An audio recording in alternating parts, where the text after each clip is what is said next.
InspectorKev, when you need a fix, get InspectorKev.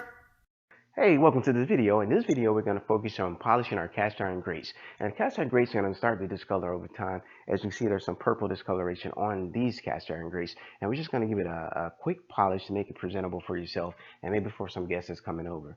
And all we're going to use here is going to be some black shoe polish. And this is only going to last about 1 or 2 days if you're cooking on your stovetop. But if you're not cooking, of course, it's just going to sit there and look nice for you. So if you don't use it very often, just throw some polish on it and let it sit and look pretty. And right now it's a good idea to have a brush on top of your polish. That way you can get a more even distribution across your grates. You don't want to get it all puddly. You don't want to make puddles across your grates, and you don't want to get on your stainless steel because it's just more mess for you to clean up. So basically just start off slowly until you can get the flow of the polish through the brush, and then that's going to go across pretty evenly there. And here's a demonstration so that it's not flammable, so make sure your shoe polish is not flammable before you do this.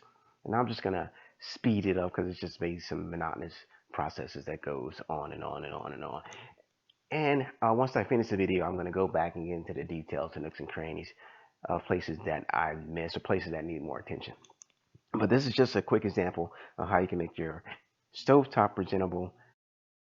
InspectorKev, when you need a fix, get InspectorKev.